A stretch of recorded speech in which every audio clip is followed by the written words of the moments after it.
I'd become a nihilist. I didn't even know that there was a name for it until I heard about it. I was a believer for 2 or 3 years, and I heard Ravi Zacharias mention nihilism. And when he explained what it was, I went, "That's it! That's right. That was me!"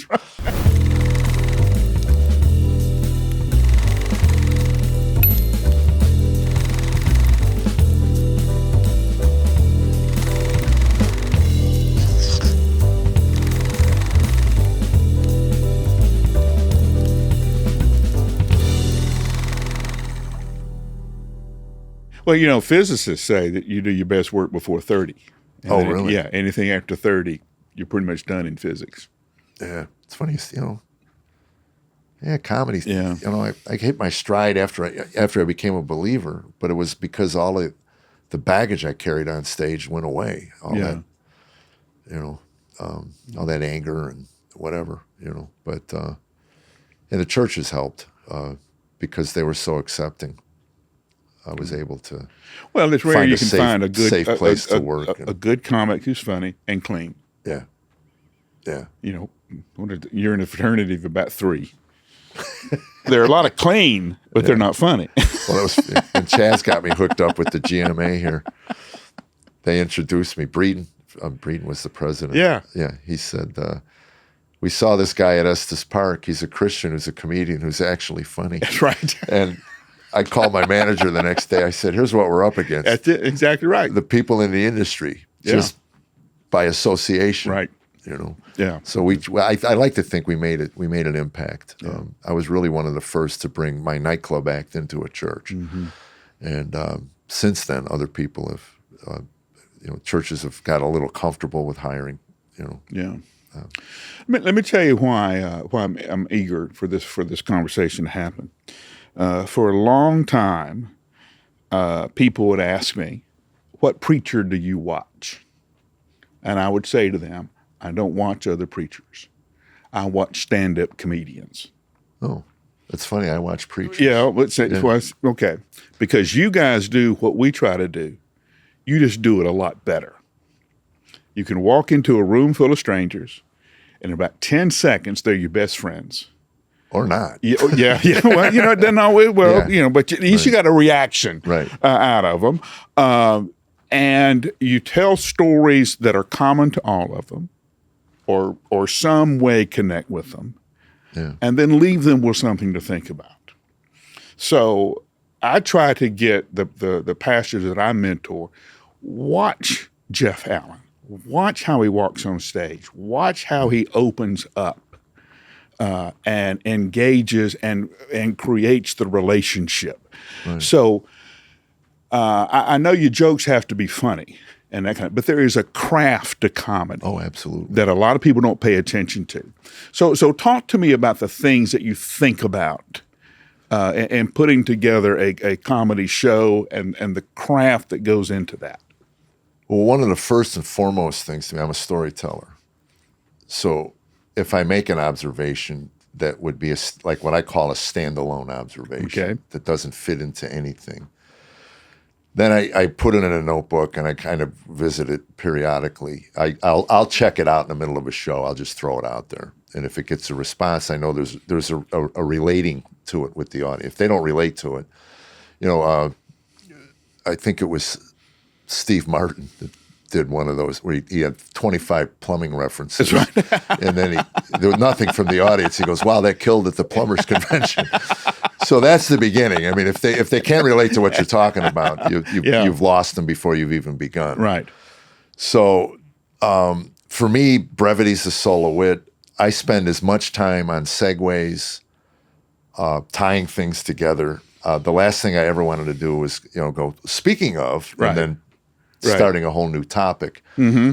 So that's kind of where it begins with me. If it doesn't flow, if I can't go from one place to the next, with the transitions are very important.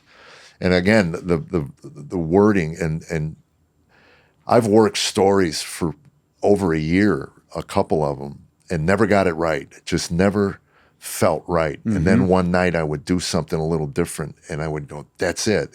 Got it. It was 2 words or even a syllable. Well, I remember the first time I did Nashville Now here back in the 80s, and they took a routine of mine and they took something out of it and they made me change a word. It was a single syllable word to a 2-syllable word. And that second syllable threw me. I ended up stopping because it threw my rhythm off. It threw my mind off. And again, it wasn't something I was comfortable with. So I think brevity is important. If you can say it in fewer words, do it. The setups, the longer the setup, the better the punchline better be. Because if people are going to invest a minute into your setup or 2 minutes, it doesn't sound like much, but it's a long time. You better have a payoff that was worth the wait. So my attitude is I never really had good payoffs, so I better get to the point quick so I can move on to the next one. And they call it laughs per minute, but I've always been complimented on the fact that I get a lot of laughs per minute. And I said, well, that was out of panic. I didn't want to come up for air. The clubs I worked at. I don't want you to think about that last one before I get you to the next one. Don't worry, there's another one coming. You didn't like that one, there's another one coming. So, but I used to watch preachers because I heard that a good stand-up comic, the audience can leave and do a reasonable impression of him. Right. You listen to Carlin or Pryor, or, the Cosby. You would go to your car and you could imitate that or try to imitate that. So preachers the good preachers always had a rhythm and a cadence and a style that was, obviously the televangelists were, almost cartoonish in their delivery, but it worked for them.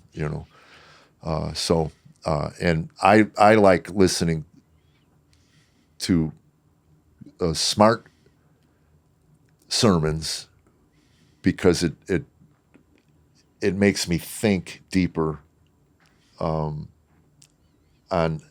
if I was to do cultural things. I don't do a lot of cultural stuff anymore just because of the culture. It's so, and it doesn't matter anymore. It's so ubiquitous. People say to me, "Why don't you do politics?" And I go, "Why? You want it? There's 1,000 guys doing that. Look at Nate Bargatze, the hottest comic in the world right now, and it's just him talking about his life. It's like a respite from all the other stuff out there. So I don't do. And occasionally I make a crack. If I think it's funny. I always said Carlin was brilliant in his ability to walk to the line. Just when you're going to go, all right, get off your soapbox. Bam, there was a joke and another joke and another joke. And now I'm watching the stuff he wrote in the 80s and 90s, and it was almost prophecy. It's pretty right on. No kidding. It really is about that stuff. So he was one of my favorites. I had a chance to meet him in Vegas in the 90s. I was working the Bally's. I was working one of the clubs there. And he was in the main room. And I had my wife and kids with me. It was summer. They were off school. And I said to Tammy, boy, I'd love to meet Carlin. She goes, leave him a note. And I go, I'm not leaving him a note. She goes, what's he going to do? Come down and punch you for leaving him a note? He's going to crumble it up. You'll never hear from him. No harm, no foul. He's not going to go, gosh, these people, and send some thug down to beat the snot out of you. So Guido, head down there. Go down there. Beat this kid up. I'm tired of these people writing me notes. So anyway, when she comes down a couple nights later, it's very funny. She goes, guess who I just talked to? And I said, who's that? She goes, George Carlin. I go, you did not. She goes, he called the room. And my son, who was 8 years old at the time, Tammy was doing her hair and makeup. Phone rings. She realizes 5 minutes. He's talking to someone on the phone, 8-year-old, talking to somebody on the phone for 5 minutes. She goes, who are you talking to? He goes, who are you? And he goes, George Carlin. She goes, it is not. So anyway, she picked up I can hear him saying this too. Hi, Ma. Hello, Ma. I got your note. I got your husband's note. I got some tickets for you guys, and I got a chance to go backstage and meet him. And it was the 90s before cell phones, so I didn't get any pictures. But I used to wake up to his Class Clown album every day before high school, and I'd have that on while I was getting dressed. So. People don't remember that there used to be Pryor had them, George Carlin had them. These comedy albums. Bill Cosby had several. These comedy albums that you would go to the music store to buy. Well, I'm doing next year. I'm producing an LP. Are you going back old school? Huh? I'm taping a what I'm going to call my first farewell special. first final farewell special. And I don't know what I'm going to do. Like these old rock groups that keep having the farewell tour. Huh? Yeah, exactly. One more time. But I told my wife, I said, I need to get all of this stuff down one last time. And we rented a theater in Casper, Wyoming. Yeah. The Rialto. I was on stage there last year. 5 minutes into it, I told myself, I'm coming back here and tape it. It was like a mini version of the Ryman Auditorium. Wow. It's a 1915 There's an energy theater. in the room. Well, yeah, and the balcony came out. It only sat 400, right? You know, where the Ryman seats 22. But but the balcony came. I mean, they were on top of you, and the laughs just filled this auditorium. I mean, so I'm going back. So we're going back in March next year. So you're sitting out in the congregation, and you're watching a pastor. What goes through your head? What do you wish most pastors understood about working a room or communications or? It's funny. I like smart. I like people who make me reach intellectually. And again, it's not somebody who throws out everything they've learned in their life. You know, I don't. You know, Tommy Nelson's my. I happened to get his tapes before I was saved, and I listened to him. Probably 100+ sermons in 3 months. Tammy had left. I thought she would have left for good. She took the kids to Ohio for the summer, and I had met a guy that signed me up for Tommy's tapes. And I collected them for over a year and never opened one up. And the man that discipled me never asked. You know, he said, "Hey, I sent you tapes." Never said that. We'd have conversations about golf, politics, whatever, you know, and every conversation ended with, "How you and Tammy doing?" I go, "Not too good, man. You know, I think we're going to get that divorce." He goes, "Well, we pray for your marriage." And I go, "Why?" You know, he said, "Well, we just think that God didn't put, we believe marriages are ordained by God. I know you don't believe in God, but we believe and we think it'd be better. He put you together to raise those kids, right? You know, and it would be better that way. So we just pray for you guys." And I go, "That's great, man." You know, it meant nothing to me. And it was funny. A couple of years later, after I committed my life to Christ in his living room, probably a year and a half later. But I was at his house, and he had this jar of jelly beans, and I went to, "Oh, I love jelly beans." He goes, "Ah!" I go, "What are you doing?" He goes, "Those are answers to prayers." They had a 10-list prayer list every night at dinner, and they'd have each of the kids pray.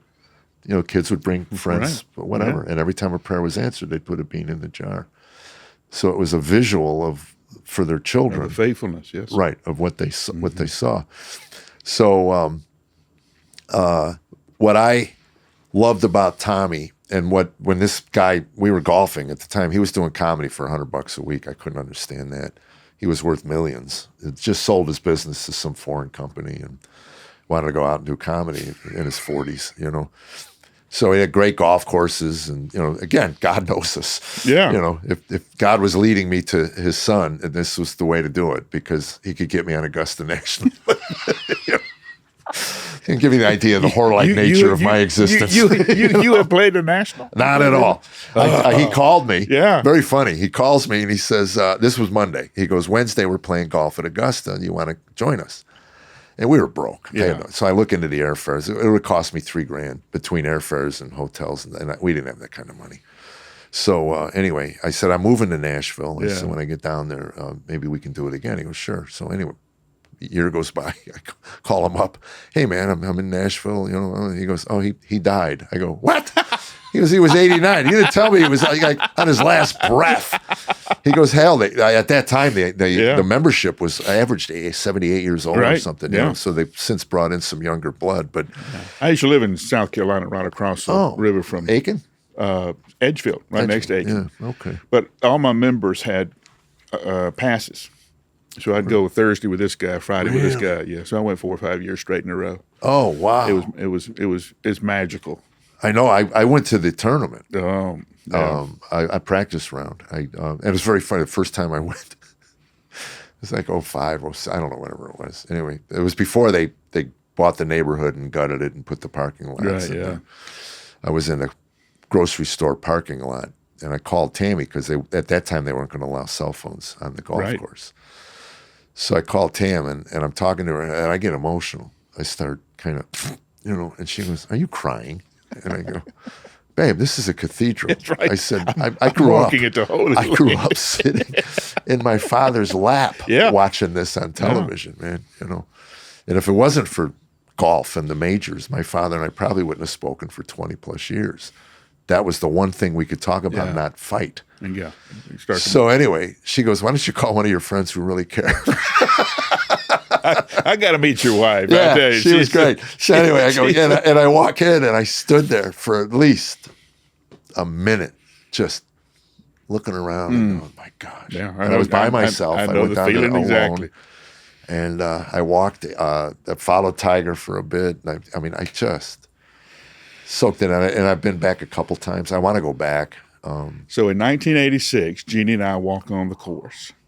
Yeah. Jack is teeing off. Final round? Mm-hmm. Really? And he's 1-2 strokes behind, something like that. He's close. But I look at Jeannie and I said, "Let's follow Jack. That way you can tell everybody you saw the greatest golfer ever to play." Right. And that's when he won it. I know. I tell you where I was at. I was in a hotel room watching We were there. And I was crying. Yeah. I was crying. When he hugged his son.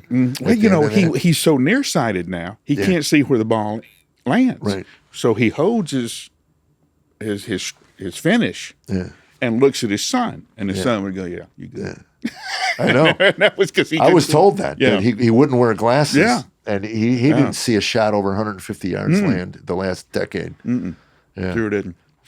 Now, you tell a great story about your conversion process and of your friend encouraging you to check it out because somebody who would make a decision without reading the material is a moron. Right. Yeah. This is a great story. Yeah. We were on a golf course, and I was reading Ayn Rand now, trying to figure out how to hold my marriage together.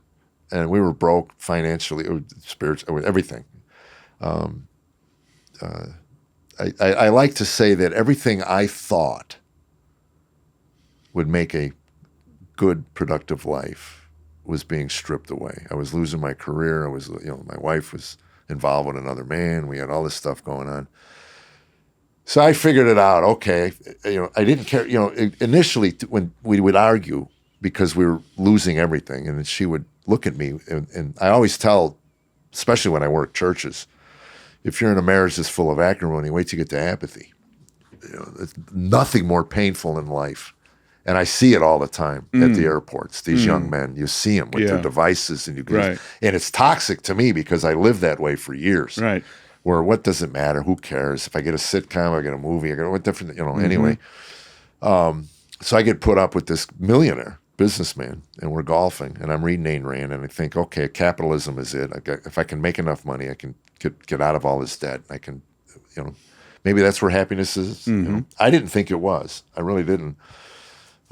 Because I started comedy with the goal of making $300 a week, and got there pretty quick. Yeah. And realized it was 500. No, it's 500. No, it's 700. It's 900. It's 1,000. It's 2,000. Well, there came a point where I realized no matter what I did, I'd put it up my nose or I'd, drink it.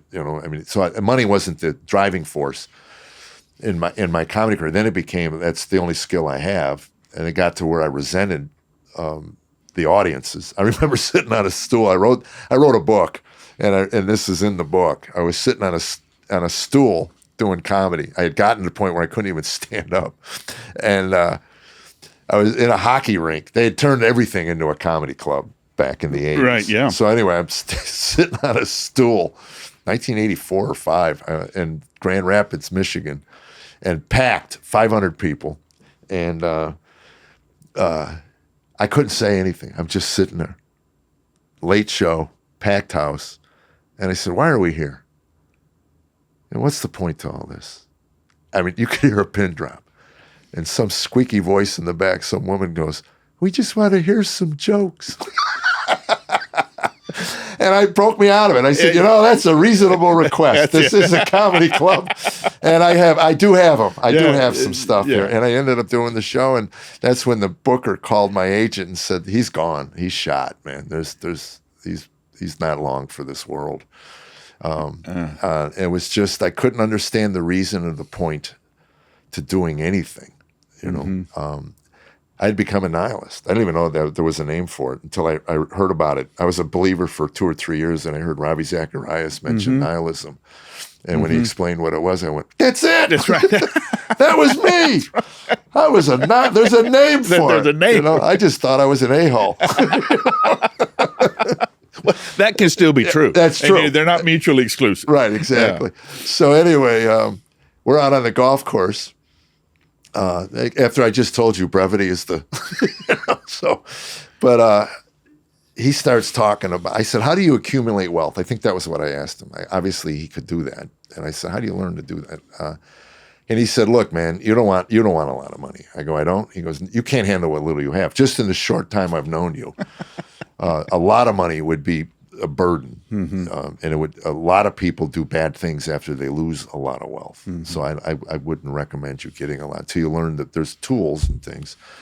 And one of the things he said was something like, "You can't even begin to enjoy the creation till you have a relationship with the one who created it." And I thought that sounded New Agey. I read a lot of New Age, right. And I thought, "Where'd you read?" He said, "It's in the Bible." And he said a couple more things, and I go, "Where's that?" He goes, "It's in the Bible." I was a voracious reader at that point. I read everything I could get my hands on. And I finally said to him, "Stop it with the Bible." He goes, "What do you mean?" I go, "I'm an atheist. I don't believe in God. I mean, and really, God's word. I mean, kind of archaic at this point in our, life." I said, "Who reads the Bible?" He said, "Well, I actually do every day." I go, "Come on." And again, I respected the guy because of his wealth, right, and everything, and his kindness. He was really a nice guy. And he says, "All right, well, let me back up." He goes, "What's in the Bible you don't think is true?" And I go, "Well, I've never really read the Bible." And he goes, "Then you're not an atheist, you're a moron." And that was the beginning of a lifelong friendship. Yeah, that's right. And it was like I wanted to punch him, but I would have felt I would have lost access to Augusta National and all these other perks that I thought knowing this guy would bring me. And basically, by the end of the week, we got to talking about stuff, and he said, "Look, it's the most influential book in the entire world, and you can't even crack it open. That's intellectually lazy and moronic. At least study it." A bunch of people have studied it. That's right. And have come to the conclusion that it's a nice book. Yeah. There's some good things in it, but it's not inspired by God. And you can't even do that. So at least do that. And that's when he signed me up for the Bible tapes. He goes, Tommy Nelson out of Denton Bible teaches the Bible the way he goes, "I think you would enjoy it." He doesn't condescend. He doesn't talk down. So if you're asking me what I enjoy, I like pastors who don't look for the easy out, and hit the hard things, occasionally. Right. And I don't mind my pastor occasionally calling men out for porn or whatever, This is what God expects of you, husbands, I don't mind that at all. Now, a lot of people I've talked to don't like it. They want to go into, and I don't know why Joel Osteen seems to be the model for this, right? Yeah. But it is, And it's funny. We just interviewed Ben Fuller on our podcast, the singer, and I saw him at in my research. I saw him do a show at San Quentin, and I said, Joel Osteen wouldn't have went over too well in San Quentin. Right? You needed a tatted up, yeah, ex-drug addict, alcoholic. God uses us all in a place that we need to be. So everybody has their what feeds them. But I was told, Tommy Nelson said this, and from day one, I believe this, and I've lived for 27 years. It's Jesus and nothing else. And if anybody says it's Jesus, but you got to do these things, right, then I just can tune it out. I mean, Alcoholics Anonymous taught me that. Take what you need, leave the rest, and don't get involved in the personalities. Yeah. And I think too many church people get involved in the personalities and the things that they don't like. Right. I don't. And initially when we started going to church here, we were brand new believers. To give you an idea of where we were, when Paul talks about milk as a baby, right? We went to a Methodist church, brand new believers, and this guy would clip out a Peanuts cartoon and do a moral message based on Charlie Brown. And we felt that was great. That was great, And it didn't take long before, there has to be something a little deeper than Charlie, and we started seeking churches. And we had a condition: if the pastor mentioned hell, we were out, because we were convinced we were going there, even though we had given our life to Jesus. We were still at the point where we had baggage. That's right. Yeah. So we didn't want to hear about hell. We had rules, So again, today, I just want biblically sound teaching, and I don't mind a cultural. I don't mind the church talking about cultural issues if they're soundly rooted in Scripture. Yeah. So vote your Bible Right. is fine with me. Right. I understand that because I've had Christians hammer me on social media because I was at the RNC. I was invited there because Rob Schneider canceled, and they reached out and called me to do a show at the RNC. And I'm a registered independent. I've never gone out of my way to support any party. I don't believe in the collective. So why would I? I'm kind of Right. Tell me what you got. So anyway, they were hammering me all over. My family, hammering me. I finally said to him, I go, well, give me an alternative. Are you aware that one party had an abortion van in front of their convention? I mean, that's okay. I mean, you can blindly turn your head away from that. My father, who was a lifelong Union Chicago Democrat, he told me, if you don't vote Democrat, I'm tearing up your birth certificate. So in Alabama, the Democrat was the only party. There was no Republican Party. Well, that was it. And then he gets to Arizona, and then Clinton is Clinton, and 96 hits around. And I just started getting kind of involved in this. And I said, so you're voting for Clinton? He goes, no, I'm not. Any man that would do that to his wife in public, I can't imagine what he'd do to the country in private. Right. Very wise, astute, right. On character.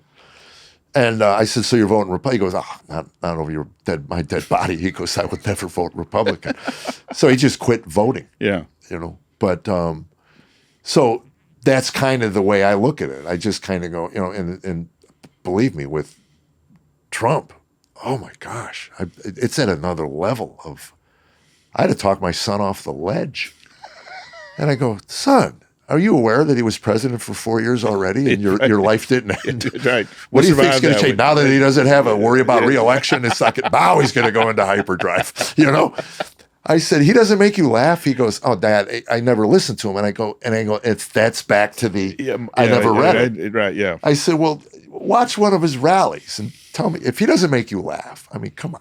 Yeah. I mean, I didn't understand a lot of it's just hyperbole. He's nuts and stuff. Yeah. When you read the Bible, what's the funniest story? Oh, I'm telling you, when I got saved. Yeah. I got saved through the first Ecclesiastes 1:1. First sermon I ever heard. Meaningless, all in life is meaningless, or vanity of vanities. Right, yeah. That verse summed up my 8-year search for meaning. Right there. And I felt if that truth, that deep, profound truth that spoke to me in my living room was in the Bible, there must be other things in the Bible. Right. So Job made me laugh. When I started studying Job, the whole first third of the thing, because it's just, it's one thing that your cows get hoof and mouth. It's another thing when fireballs come out of the sky and torture cows. When the field hands come in and go, hey, we're out of here. You tick somebody off, man. Right, so anyway, I found that. And then to me, it was funny. I was at a church once, and I got on stage, and I was never hired to do theologic exegesis. I was hired to do comedy and tell my story. So anyway, I said, when you look at Job, it gives you a glimpse of behind the curtain. And I don't see an adversarial between God and Satan. I saw God and Satan sitting over a cup of coffee going, they're all losers. That's right. And God says, well, I got one. I got a guy. Yeah, but you've given him everything. Yeah. He goes, all right, we'll take it away. But you can't kill him. Yeah. You can't take his life.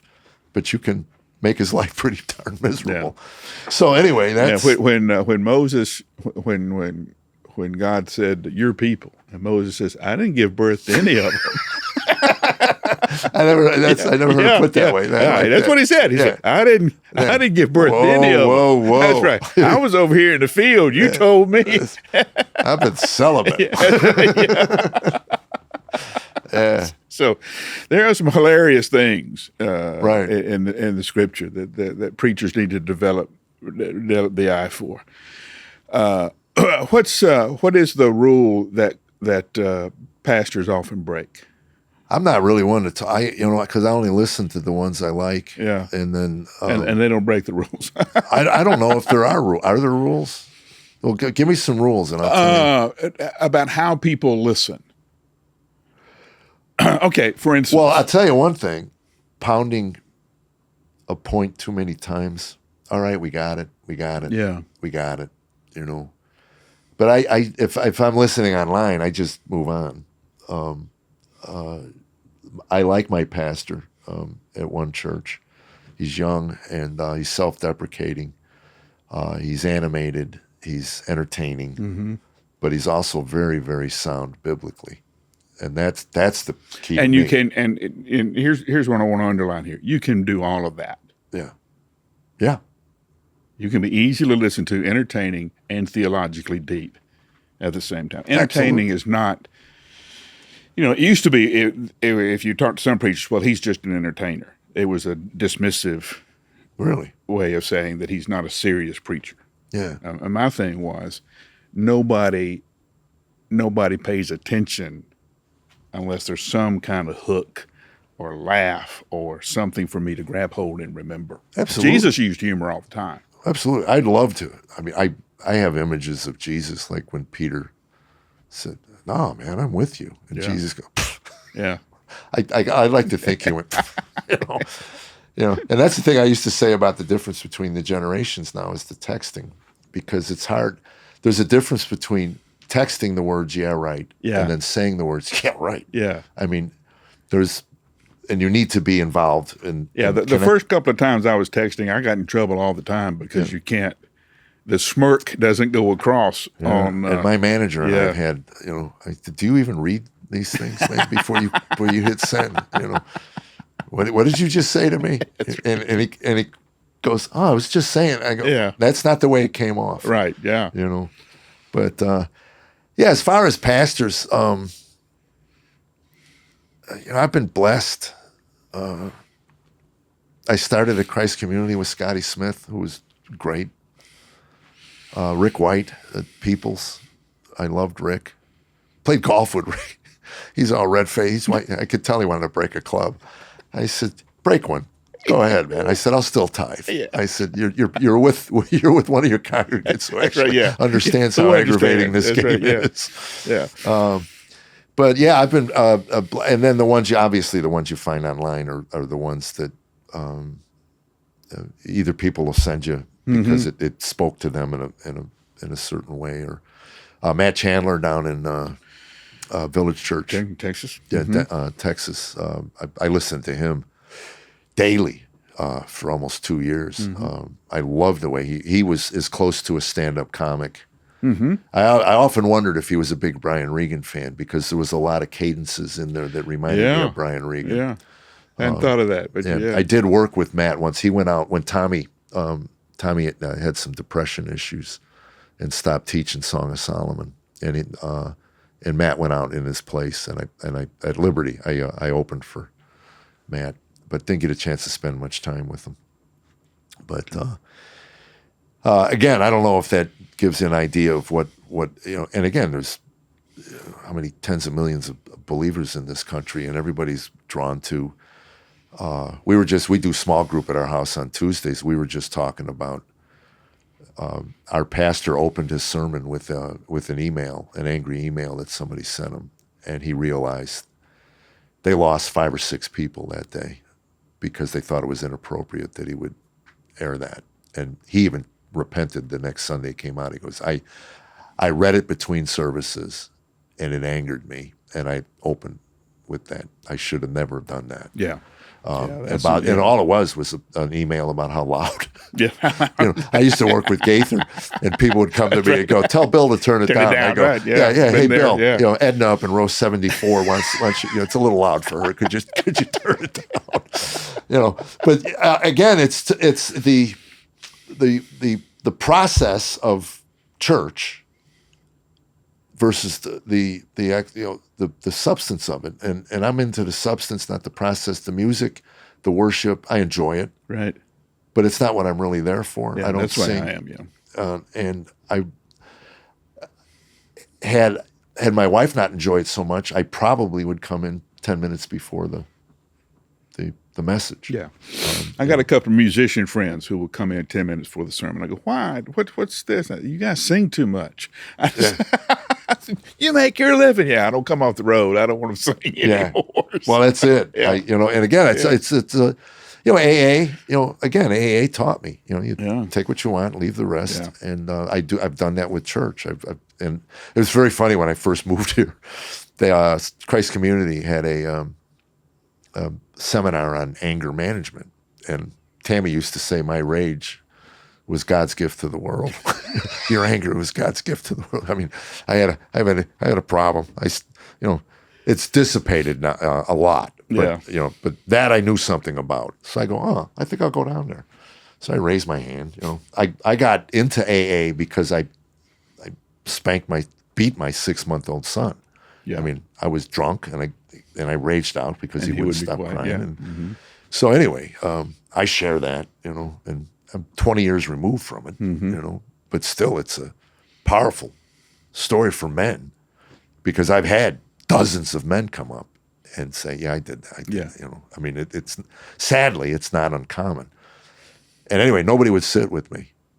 I mean, I was just sitting there by myself. They broke into groups. Pastor walks over. I forget who it was. One of the associates comes over. Might have been Scott Rowley, and he said, "Yeah, you're 12-step." I go, "Yeah." He goes, "Yeah, we're church. We're not that honest." He goes, He goes, "I had a feeling you're new to church." I go, "Yeah, probably within a year, not even a year in." He goes, "Yeah, we don't open our seminars with that kind of honesty." Takes months to get there. Oh yeah, years sometimes. Yeah, once we. Yeah, so Southern, come see us. We don't mean it. Yeah. Right. Well, Tammy said that to me. My wife, she goes, "I can't compete with these." I go, "Compete? That's the way you look at it." She goes, "Jeff, they're so together." And it was when we got into our first small group when we church really began for us. That's right, yeah. Because the walls came down and we got really open and honest. Yeah, I tell people all the time,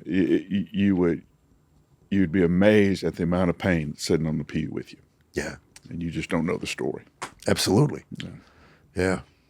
Well, Jeff, you have honored me by being here today, and I appreciate you joining us on the Engaged Church Network podcast. This is Jeff Allen. He is one of the funniest men that is out there. You can find him on YouTube and all the other places. I'm on YouTube? Yeah, you're on YouTube. Whoa! Yeah, I've arrived. You are there, brother. I am. And Dry Bar. And Dry Bar. Yeah. And all the places where you look, he's there. He's hilarious. He's well worth your attention. I'm Mike Glenn. Thanks for being with us.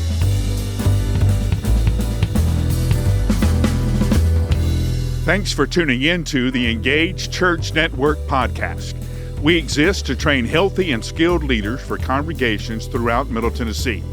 If today's episode helped you, share it with a fellow leader. And don't forget to visit engagedchurchnetwork.com for more ways to grow.